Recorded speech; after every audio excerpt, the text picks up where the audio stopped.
Hello, everyone, and welcome. Today, we're going to talk about money, but not in the way you might expect. Forget stocks, charts, and complicated jargon for a moment.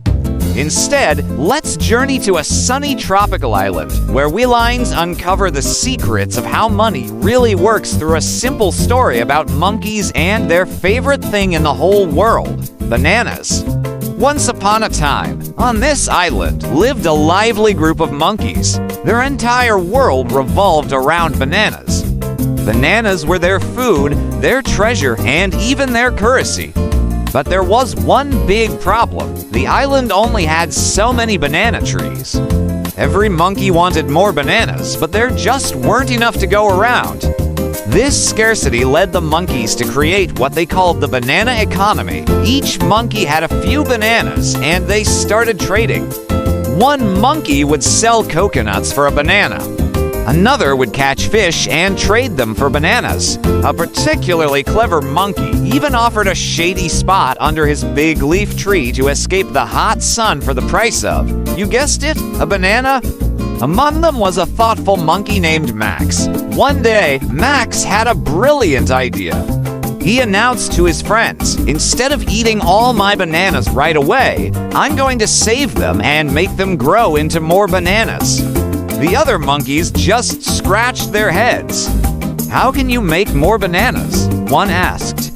They'll just rot in a few days. Max smiled. It's simple, he explained.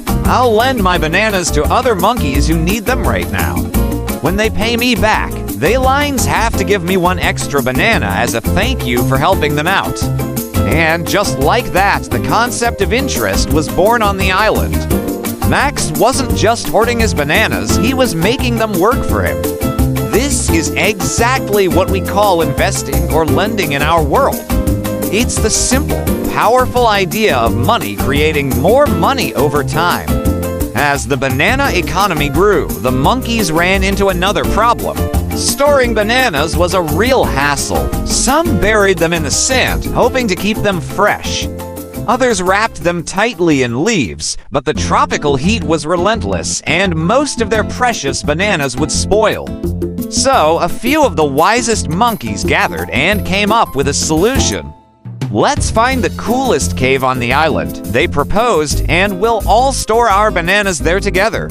We'll write down on big leaves exactly how many bananas each monkey puts in, so anyone can come and get their share later. And with that, they created the island's very first monkey bank. It was a huge success. But soon, something peculiar started happening. The monkeys running the bank realized they could lend out bananas without actually having them in the cave.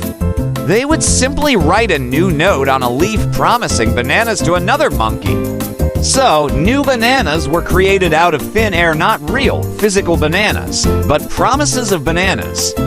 This might sound strange, but it's exactly how modern banks work. They create credit, lending out more money than they have in physical cash, which expands the money supply. As time went on, every monkey started carrying around these banana notes instead of actual bananas. The problem was the number of real bananas on the island was still limited, but the number of these paper notes kept growing and growing. Suddenly, real bananas became incredibly rare and valuable. What used to cost one banana now costs two, then three. This is a perfect illustration of supply and demand. When there's too much money or banana notes chasing a few goods or real bananas, prices go up. We call this inflation. On the flip side, if there were tons of bananas but very few notes, prices would fall, which is deflation. Now, not all monkeys were the same. Some were much smarter with their bananas than others. Lazy Leo, for example, just kept his banana notes piled up in his hut. He thought he was safe, but he soon noticed something alarming. While the number of his notes stayed the same, they could buy fewer and fewer things each day. His wealth was slowly disappearing because of inflation. Meanwhile, other monkeys were finding clever ways to make their bananas work for them. Mia, a smart monkey, lent her bananas to another monkey who was starting a coconut farm. In return, she received an extra banana every week. This is just like earning dividends from an investment. Then, another savvy monkey invested his bananas in a group that was drying fish to sell to other islands. As their fishing business boomed, Ben's share grew and he earned a lot more bananas. This is a simple version of owning shares in a company. They understood that just saving wasn't enough. You had to make your bananas grow. Years passed, and carrying around even banana notes became a bit of a chore. So the monkeys got even more inventive. They created banana points, a system where they tracked ownership by carving numbers onto stone tablets kept in the center of the village. Bananas no longer had to move physically from one monkey to another. The value just moved digitally. This was the island's first step into digital money, much like our credit cards, online banking, and digital wallets today. The form of money changed, but the principles of value and exchange remained the same. In this modern monkey society, the smartest and wealthiest monkeys all followed a few golden rules. First, they spent some and saved some. They enjoyed life today, but always planned for tomorrow. Second, they invested wisely. They didn't just save their bananas. They put them into things that could grow more bananas. Third, and this is a big one, they didn't put all their bananas in one tree. They spread their risk by investing in different things, some in coconuts, some in fishing, and others in new banana groves. This is called diversification. And finally, they used knowledge. They understood that the smartest monkeys weren't the ones with the most bananas, but the ones who could predict where the bananas would flow next. They kept their bananas moving because bananas that sit still rot away, but bananas that circulate create new wealth and opportunities. One year, disaster struck. A great banana storm swept across the island, knocking down almost all the banana trees. Monkeys who had all their wealth in physical bananas lost everything overnight.